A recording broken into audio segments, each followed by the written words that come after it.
Good evening to those who listen. It is January 29th, 2026, 6:51 p.m.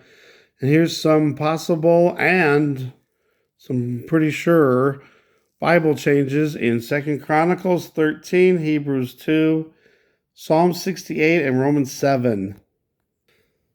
All right, so in 2nd Chronicles 13, down in verse 5, even to him and to his sons by a covenant of salt. A covenant of salt? And in verse 9, we got Bullock again, which I heard was supposed to be a swear word. Sorry about swearing there.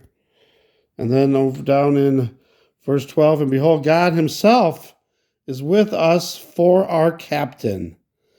Now, I know captain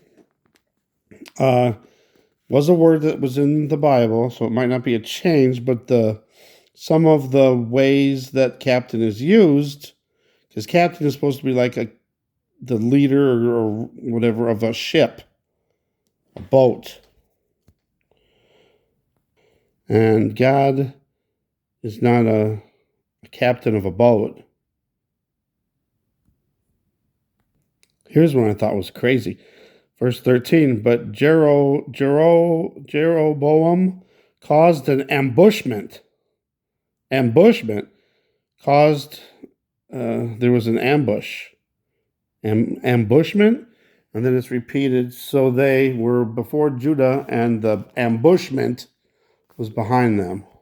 And the last verse, 22, and his sayings are written in the story of the prophet Iddu. Does anybody remember a prophet Iddu?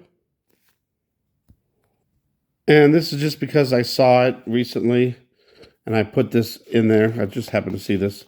There was a bookmarker I had at that chapter for some reason, but chapter 21 of 2nd Chronicles, now Jehoshaphat, which the whole entire name is spelled, is capitalized. What is up with that? But now Jehoshaphat slept with his fathers. What? I know it probably means he was buried, but then it goes on and was buried with his fathers. So it's, to me, I mean, you can't mistake that because it says it right after. He slept with his fathers and was buried with his fathers.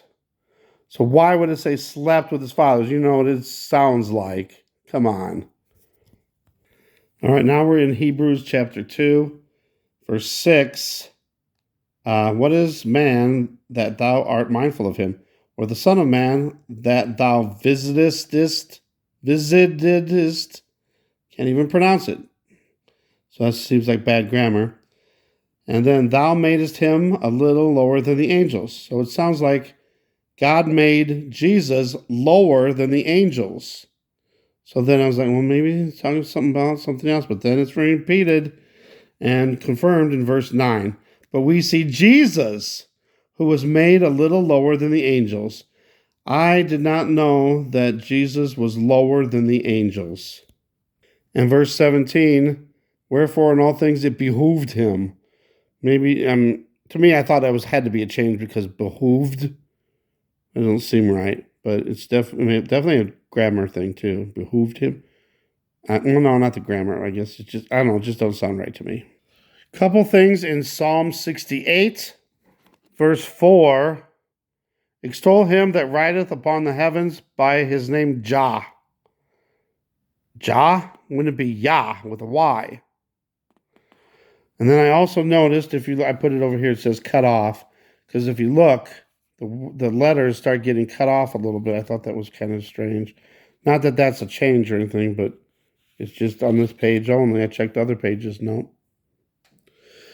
Verse 12 is, kings of armies did flee apace. I don't know.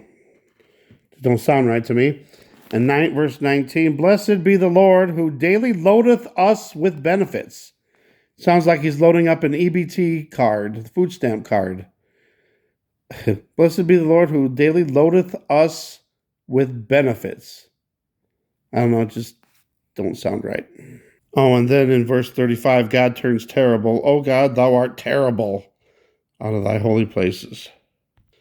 And Romans 7, I don't know if this is a change or not, but it's hard to understand. I'll read a little bit, and then it goes on, and it's like The wording of it is weird. For that which I do, I allow not. And it takes a while to think about what he's saying here.